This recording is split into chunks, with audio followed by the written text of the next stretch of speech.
Hola, hola. Bienvenidos y bienvenidas al Eco del Romanticismo, donde exploraremos la belleza, la pasión y el misterio de temas tan revolucionarios de la historia como es el romanticismo.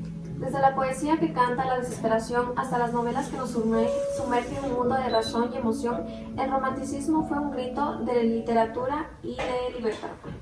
Hoy en su podcast favorito exploraremos y hablaremos sobre la gran huella que dejó este movimiento en autores ecuatorianos como son Juan León Mera y Dolores de Ventimilla, en el colombiano Jorge Isaac y en el europeo con la inigualable Mary Shelley.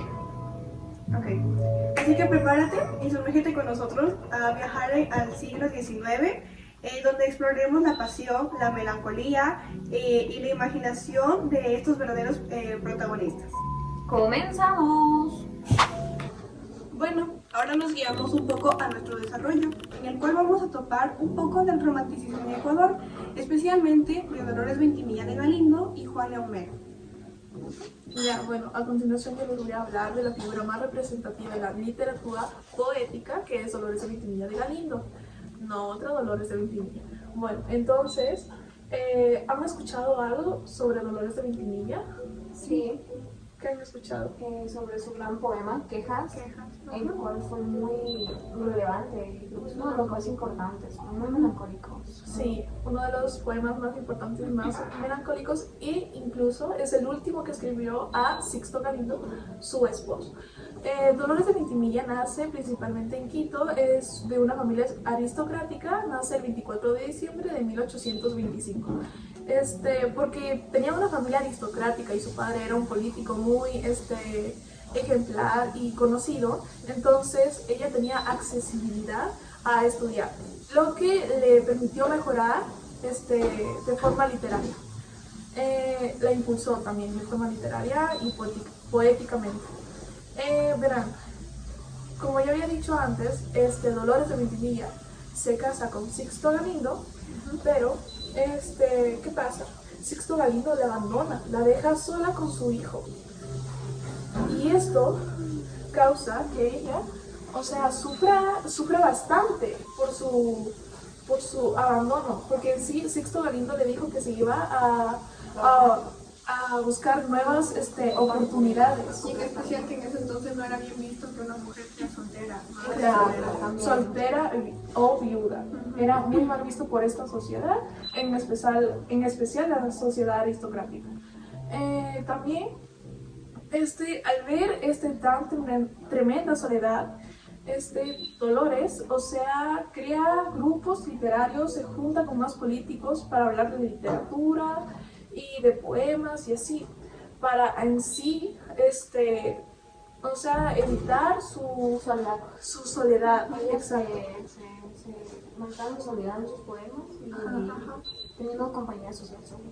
Claro, ella se sentía acompañada cuando venían aquellos, los literarios que escribían. Entonces, ¿qué pasa? Bueno, pues, sin embargo, a pesar de esto, a pesar de estar, entre comillas, acompañada, ella, sin embargo, cae en una profunda depresión, lo que le incita y le impulsa a escribir varios poemas, melancólicos, tristes, injustos. Bueno, a pesar de esto, Dolores de Ventimilla. Yo también había escuchado que ella presenció la muerte de un indígena, ¿verdad? Claro, Que fue... y eso le marcó bastante porque la quedó marcó como bastante, como consternada, la muerte de un indígena, no recuerdo por qué. Sí, exactamente. Ella había presenciado la muerte de un indígena, lo que le incitó a escribir más sobre lo injusto. Empezó, en un poema, describe y siente empatía por las demás personas, por el dolor de las demás personas. El dolor humano de las demás personas. También, después, progresivamente esto, Dolores Galindo se siente tan sofocada, tan apresiva por la sociedad, ya que en ese entonces todo el mundo aristocrático, la sociedad aristocrática, la criticaba no solamente por sus poemas, sino por su vida y cómo llevaba su vida, que era ya básicamente una mujer soltera y abandonada por su marido, Sixto Galindo. Un dato importante también es que el hijo de ella se llama Santiago de Galindo. También, progresivamente a esto, ella pues siente que ya no puede más con su sufrimiento, siente que se siente tan presionada que ella decide suicidarse. Sin embargo, antes de esto, ella llega a la casa de su madre, le deja a su único hijo, Santiago, y escribe una carta y una poesía. La carta que le dedica a su madre antes de morir dice: perdón, mamita adorada, perdón 1,000 veces, no me llore. Le envío mi retrato, bendígalo. La bendición de una madre alcanza hasta la eternidad. Cuida de mi hijo y dele un adiós al desgraciado de Galindo. Me he suicidado. Dolores de Galindo. Y su último poema, que ya habíamos dicho, que es Quejas, que le dedica y habla sobre melancolía, sobre habla de melancolía, frustración, y se siente tan injusta y tan sofocada porque el amor que tanto le brindó a Sixto Galindo no fue del todo aceptado, se siente como despreciada, exacto. Un dato curioso de esto, que después de haber suicidado, en ese entonces la iglesia, como ya sabemos, era muy influyente. Claro. Era muy influyente en ese entonces la iglesia. Entonces, al ver que, Dolores de Galindo se suicida, la iglesia decide no enterrar su cuerpo y es abandonado. Ninguno de sus familiares realiza los debidos trámites para reclamarlo. Sin embargo, unos años después, Sixto Galindo vuelve y reclama y hace los trámites para recuperar el cuerpo de Dolores de Galindo. Pero, sin embargo, lo curioso de esto es que el cuerpo, Sixto Galindo nunca dijo dónde lo enterró, ni en qué parte, ni en qué lugar. Y ya, esto sería. Bueno, a continuación les voy a dar un poco de su último tema, la primera estrofa de la última, del último poema, Quejas. Llamarle pude al sol de la existencia, se abría pena soñadora el alma, perdió mi pobre corazón su calma, desde el fatal instante en que leí. Sus palabras sonaban en mi oído como música blanda y deliciosa, subió a mi rostro el tinte de la rosa y como la hoja en el árbol vacilé. Bueno, yo digo que con este pedacito de estrofa de poema vemos que Dolores la amó completamente Hasta el final. hasta el final. O sea, que ella le demostró todo, y pues cuando se fue, básicamente ella se sintió muy destrozada. Entonces, bueno, aparte de Dolores, también tenemos a otros íconos muy influyentes también, como sería Juan León Mera, que es un ícono muy icónico, o sea, de que tipo, él ha sido de todo literalmente. Entró al ámbito político, fue pintor, escritor, y yo creo que todos los ecuatorianos conocemos quién es Juan León Mera. Por el himno, ¿no? Claro, Escribió el himno del Ecuador. Claro. Sí, el himno. Como ecuatorianos debemos de saberlo. Claro. Sí o sí. Desde la escuelita. Pues yo tenía que escribir una y otra vez Las 20.000 estrofas que te van a dar los perfil. Bueno, entonces entremos a lo importante, que sería Juan León Mera en la literatura.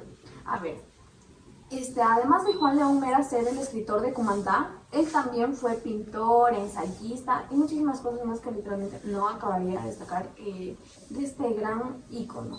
Bueno, entonces sería, a ver, Juan León Mera escribió Cumandá, ¿ya? Yo creo que es una obra muy reconocida, ya que es considerada uno de los inicios del romanticismo ecuatoriano. Y pues en Cumandá vemos algo muy impactante, que sería que fue grabada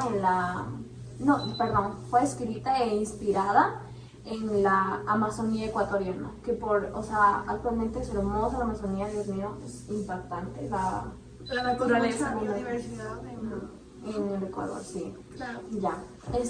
Bueno, Cumandá o Amor entre salvajes, básicamente es Verán, les voy a dar un pequeño contexto porque está súper interesante, la verdad. Verán. Carlos tiene una familia, la cual hay una tribu donde el mayor de la tribu se llama Tongana, el cual tenía un odio a los españoles, precisamente. Le tenía, o sea, como que él odiaba a muerte a los españoles, ¿ya? Entonces un día llega, tuvieron un pequeño enfrentamiento y básicamente incendian la casa de Carlos y pues ahí muere su esposa e hija.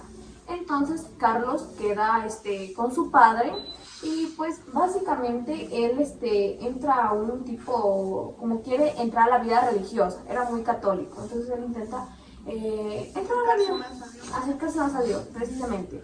Entonces un día él de la nada sale por ahí a pasear, a darse su vueltita y entonces ve a una mujer amazónica. Él quedó flechado, literalmente él fascinado. Amor a primera vista, literalmente. Una mujer blanca, ojos claritos, rubia, o sea, icónica. Y también podemos destacar que, o sea, comienzan tipo, él la ve, se ven mutuamente, entonces como que intentan... Pero a escondiditas, ¿no? Claro, sí, a escondidas, cabe recalcar, a escondidas porque pues con gana y todo eso, porque claro, o sea... era español. Bueno, yo creo que en todo caso todo padre se pondría así con un novio de una hija. Bueno, sí. Bueno, entonces prosigamos. Ya, entonces a escondidas y todos se seguían viendo. Él se enamoraba más y sentía que el sentimiento era mutuo con Kumandaya, entonces era así. Entonces cuando un día Tongana hace un concurso de esposas para un viejito, ¿no? Era alguien de la tribu, entonces debía casarse, entonces era alguien muy mayor, ¿ya? Entonces este señor decide que Kumanda sea su esposa y entonces ya pues, o sea, tipo se casan y en la luna de miel se muere. Uy, sí. O sea, qué impactante. O sea, se muere, apenas se casan, se muere. Ni qué veneno, literalmente. Ya, bueno, entonces, tipo, se muere y ahí era tipo, si su esposo se muere, la esposa también debe morir para acompañarlo hasta la eternidad. Su tradición, esa era su tradición. Exacto, o sea, su tradición. Y entonces Carlos va a buscar a Kumanda en una canoa, tipo para, o sea, intentar rescatarla. Y Kumanda, al saber que tenía que morir, ella va a buscarlo a Carlos. Entonces, entre eso, Carlos fue secuestrado por la tribu. Entonces, ¿qué pedía la tribu? Tipo, lo dejaban a Carlos, pero que Kumanda regrese. Entonces regresa Kumanda por amor a Carlos. Y tipo, antes de partir le entregó una bolsita en el cual tenía el retrato de su madre. O sea, Kumanda y Carlos eran hermanos. Claro, o sea, era la hija que, o sea, que querían muerta. La hija que querían muerta, exactamente. Claro. O sea, entonces ya pues, o sea, vemos que es muy impactante, tipo, le dan una bolsita, un retrato, y tú quedas como, what the fuck, entonces es como que, ajá. O sea, ¿qué pasó aquí? Exacto. ¿Cuándo? ¿Cómo? No, entonces ya Kumanda básicamente murió y Carlos regresa a la tribu para constatar esta información y Tongana le dice, sí, básicamente ella es tu hermana, ella es básicamente la que robaron, ¿verdad? Entonces Carlos, al saber eso, se mata. Ella. Básicamente se murió con ella. Se murió con ella. O sea, se mató por acompañarla. Porque la mataron. Sí, la mataron. Entonces él dijo, no, yo me quedo aquí. ¿Pero se mató porque era su hermana o se mató porque era su amor? Yo creo que los dos. Yo creo porque que los dos. es impactante de creer que estuviste como enamorada todo este tiempo de tu hermana y tipo... De tu hermana perdida. Básicamente, entonces como que, what the fuck, y muerto. Entonces o sea, sería como que muy impactante para él saber esto. Entonces, este es un pequeño contexto de Kumanda, que es muy impresionante. Pero esto es esto es una obra basada, o sea, en hechos reales, reales o viene... Claro, No, hechos reales, 100% reales. Nunca fake. Sí, 100% real. Y bueno, Ahora pasaremos un poco a lo que es el romanticismo en Colombia. ¿Quién más que Jorge Isaacs? Yo les voy a hablar sobre Jorge Isaacs, donde fue un autor muy representativo en Colombia. ¿Ya alguna vez lo han escuchado? No, la verdad, yo siento que me suena, pero no sé de dónde. Sí, porque su única obra fue María, no creo que no. María y La María única, es... así de que solo hizo una.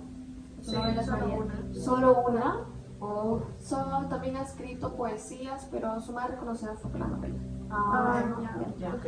Bueno, Jorge Isaacs nació en 1837 y murió en 1895. Su papá era un comerciante inglés, donde influyó mucho en el comercio de la región, y su mamá era colombiana. Ya. Les voy a hablar sobre la novela María, que fue muy importante en esa época. Ya, María se trataba un amor en sí entre primos. Ya.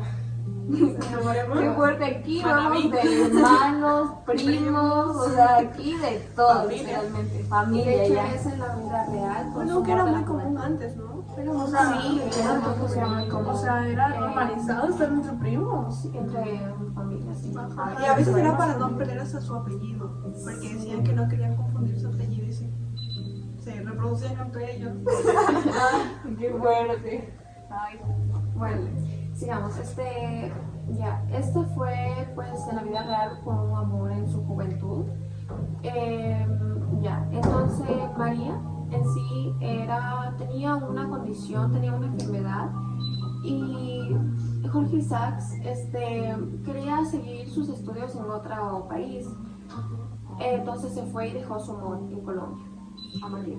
Sí, a María. Eso, María. Entonces Jorge Isaacs decidió ir a perseguir sus sueños. Y también porque su papá lo obligó. ¿Cómo lo obligado? Muy obligado. También a Jorge Isaacs le dijeron que María estaba súper mal, a punto de que ya iba a fallecer. Jorge Isaacs vino súper rápido acá a Colombia, pero así de que ahí súper rápido. Pero no llegó a tiempo. No lleva tiempo. No. Entonces, María falleció antes de que él llegara a Colombia. no. ¿Qué? O sea, ¿y qué pasó luego? ¿Qué? Pues Jorge Isaacs, pues, obviamente quedó devastado, destrozado. Claro, destrozado. Pero se volvió donde estaba, se quedó en Colombia. Se quedó en Colombia. Quedó destrozado y pues, todo era su amor. Claro. Ay, qué fuerte. Pero bueno, esa es la historia de María.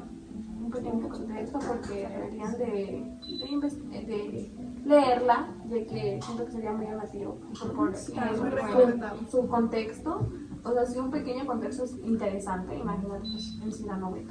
Sería muy Claro. De hecho, Gabriel García Márquez y otro autor que no me acuerdo cómo se llama, pero era muy reconocido, le dieron el visto bueno de esta novela.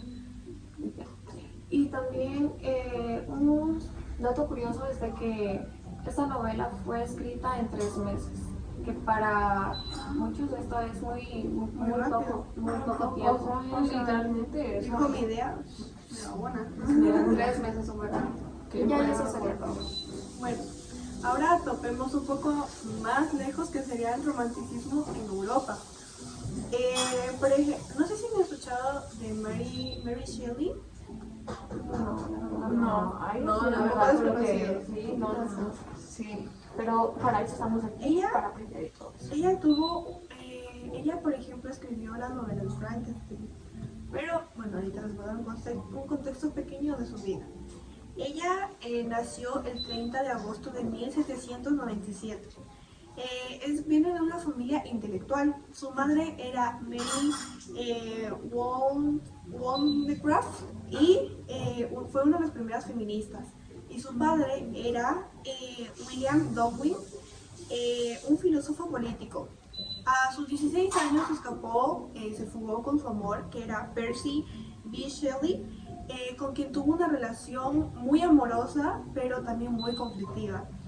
En 1816 decide irse a Suiza junto a su esposo y junto a Lord Byron para escribir una historia de terror. Raphael. Perdón, disculpen. Ese también sí lo he escuchado por ahí, una que otra cosa, que es un, también un, Gran exponente de algo. sí, un gran exponente del romanticismo. Bueno, Mary Shelley no solo dejó una huella imborrable con su obra de Frankenstein, que ahorita les voy a tocar un poquito de qué se trata, sino que también abrió camino a la ficción moderna y a la exploración filosófica sin límite alguno. A pesar de los conflictos que tuvo, como la muerte de sus familiares, pérdidas de seres queridos y así, su creatividad y su imaginación no, fue muy influyente en esta época. Y bueno, yo le voy a hablar ahorita un poquito de la obra de Frankenstein. Esta de aquí sigue la historia de Victor Frankenstein, quien era un joven científico suizo obsesionado con descubrir el secreto de la vida. Él, mediante un cuerpo sin vida y otros trozos de cuerpo, fue creando como una nueva vida, y cuando él vio lo que había creado, sintió horror, sintió como un espanto y lo decidió abandonar. Sin embargo, Frankenstein, como se llama también, igual que su apellido, Frankenstein ya había recreado un poco de vida mediante las emociones y era muy inteligente. Entonces él, cuando se dio cuenta que lo habían abandonado, lo que decidió fue vengarse contra su amo, por así decirlo, lo cual fue matando un poco a sus seres queridos, en especial a su hermano y en especial a su esposa. Sí. O sea, No, perdón, a ver. Es la misma historia que nos han contado desde pequeños, esa que es animada de Frankenstein, todo eso. Todo un monstruo con tornillos y ajá. Ajá. Sí, ese mismo, ¿no? Sí. Ya. Víctor, que fue consumido por la culpa, de que básicamente por su culpa todos sus seres queridos han ido muriendo poco a poco, decidió buscarlo porque Frankenstein se fue literalmente en un viaje de muy lejos, que se fue hasta el Ártico, Víctor, a buscarlo. Pero de tanto cansancio de buscarlo, terminó falleciendo. Y Frankenstein, al viendo que se quedó solo, al viendo que no tenía ninguna compañía, decidió también básicamente desaparecer en el hielo, suicidarse, por así decirlo. Y bueno, esta novela plantea uno de los temas más peligrosos del conocimiento, sin responsabilidad al rechazo, a la soledad. Que bueno, aquí les quiero preguntar, para ustedes, ¿quién fue el verdadero monstruo? ¿Si Víctor o Frankenstein? Wow, esto es un poquito complejo de decir quién podría ser el verdadero monstruo, por así porque decirlo. tenemos diferentes perspectivas. O sea, como que. Claro, pero para cada uno, ¿quién podría ser? A ver. Bueno, o sea, yo tengo dos, un pro y un contra, pues para cada uno, tipo, porque. O sea, siento que un parte sería culpa de Víctor, porque, tipo, porque crea un ser deforme que al final, o sea, tipo, lo va a abandonar, ¿no? Sería una parte, ¿no? A mi perspectiva.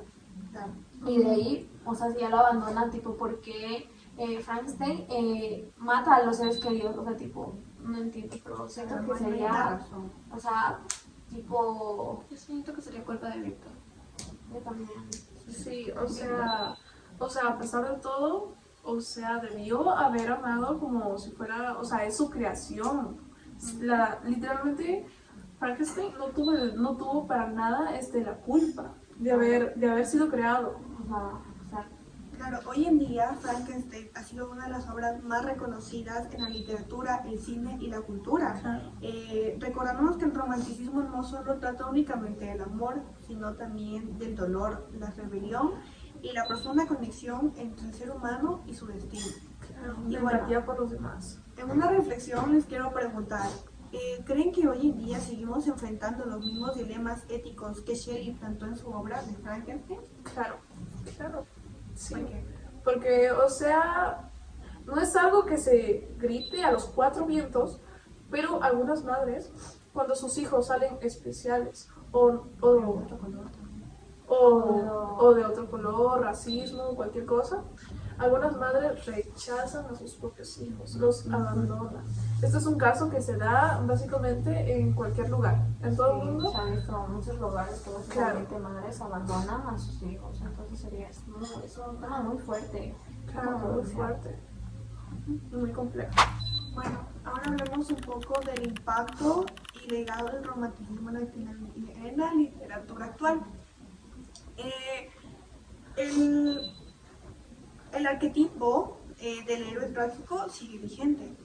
¿A qué se refiere el héroe trágico? Este es uno de los elementos que sigue vigente en la literatura, el cine y la cultura popular. Pero el héroe trágico es el que se ha evolucionado y se ha mantenido con fuerzas hasta el día de hoy. Si pudieras conversar con un autor romántico, ustedes, ¿quién sería y qué le preguntarías entre todos los que hemos hablado? Yo siento que le preguntaría a Dolores de Vintimilla.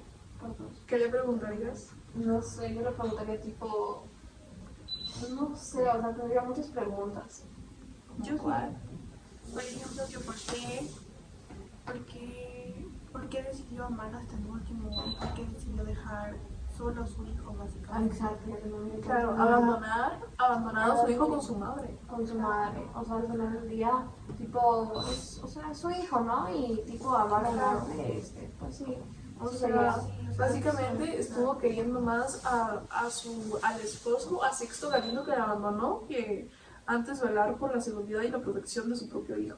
Exacto, ahí tenemos una pequeña parte también, siento que tiene que ver con tu novela, en el sentido de los hijos, de las creaciones y todo eso. Claro. Tiene mucho que ver. Al igual ¿cómo se llama? El hecho de por qué decidió defender tanto a los indígenas, también, por ejemplo, por haber visto el hecho de que mataron a un indígena injustamente. También, cierto. Claro. De que Sus poemas no solamente trataban de amor o desamor, sino también trataban de la injusta sociedad en la que ella vivía y se dio cuenta después. Claro, ella pedía libertad. Ella, o sea, básicamente tenemos aquí como un aspecto muy importante, como justamente decía Paula, sobre el romanticismo, de que no solamente se basaba en el amor, sino que también hablaba sobre injusticia, libertad, patriotismo. Y el patriotismo, como les decía antes, lo podemos ver en la novela que yo misma comenté, en Cumandá. Tipo, ahí vemos a una persona indígena y a una persona española, y entonces eso sería como, es muy patriótico el indigenismo y muchas cosas, siento que son. Yo también tengo una pregunta para tu autor, Juan León Romera, de que, o sea, ¿cómo le dio el tiempo para ejercer tantas profesiones? Ay, sí, ¿verdad? O sea, como una vez alguien le escuché y dijo, ella es un todólogo, o sea, Claro. de todo. Como Barbie, Como puede hacer lo que quiera hacer. tú puedes hacer lo que quieras hacer literalmente. Pues no sé, la verdad, o sea, siento que es como perspectiva de cada uno, tipo, él se organizaba bien, porque tipo la política, él tenía mucho que ver con Gabriel García Márquez, él tenía mucho que ver en la literatura aún más, él fue poeta y todo, él, o sea, es una persona muy destacada en el Ecuador, básicamente, porque, o sea, lo del himno y todo eso es algo súper importante. Y también pasaríamos al tema de Monse, de que hablaba de que Jorge e Isaac básicamente se enamoró, pero o sea, fue entre familia, y acá también, o sea, se enamoraron entre familia, pero o sea, no sabían. Entonces, Monse, tu perspectiva de esto, ¿cuál sería? De tu novela, de María, o sea, ¿cuál es tu, o sea, cómo lo ves? ¿Por qué crees que se metería con su prima sabiendo que es su prima? Amarla. Porque toda su infancia pasó pues con su prima. Yo creo que creció, o sea, con ese amor, o sea, hacia Desde ella. pequeñitos. Desde pequeños. Él Claro, dijo, por el amor no hay el límites. papá de Jorge Isaacs le prometió a sus papás que iba a cuidar de ella. Entonces, pues ahí, conviviendo con ella, pues supongo que hubo un Se amor dio. entre ellos.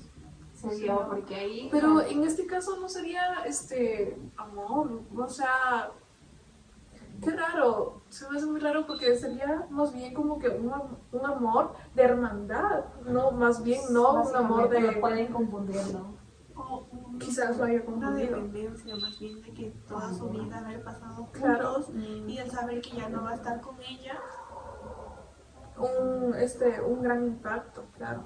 Claro. Y bueno, Entonces, en conclusión, tendremos que realmente, como ya dijimos, impacto, legado, tanto obras muy buenas y icónicas de cada uno tenemos en lo que es Latinoamérica y una obra en el extranjero que es excepcionalmente buena y cada una de las que tenemos en Latinoamérica son muy buenas. Literalmente no habría tiempo para acabar de hablar en cada uno de los países tan buenos actores que tenemos y básicamente las obras tan buenas que hay. Y bueno, en Héroe Trágico trata de la influencia del romanticismo en la literatura gótica y la fantástica. En base a esto, les quiero preguntar, ¿qué elemento romántico sigue vigente hoy? Si es el amor imposible, la naturaleza simbólica o el héroe trágico. Yo creo que estaría entre el amor imposible y la naturaleza simbólica. Sí. Porque ahora siento yo que en el primer podcast creo que lo hablamos, que la naturaleza tipo nos da tranquilidad, paz, soledad, todo eso nos siento que sería bien. Nos despeja la mente. Nos despeja la mente, precisamente. Entonces yo estaría más por la naturaleza y por el amor imposible, porque creo que eso a todos alguna vez nos ha pasado por nuestro amor imposible. Nuestro curioso. No diremos nombres. Ya, ¿y tú, Pau, por cuál te irías? Yo me iría también por el héroe trágico y el amor y la naturaleza simbólica. En especial héroe trágico porque ahora las novelas actuales, se puede decir, tienen bastante, por ejemplo como la mía, la fantasía acerca de Frankenstein, pero que habla no solamente del amor, sino que ya toca otros temas como la soledad, la soledad y el vacío social que tienen en esto, pues al quedarse solo, al no tener a nadie. Claro, eso es muy importante. Perdón, yo pensé que cuando hablaban de héroes trágicos, perdón mi ignorancia, bueno, que también se puede dar. Pensé que cuando hablaban de héroe trágico, héroe trágico. hablaban sobre, o sea, de que una persona se creía como, tenía el complejo de héroe,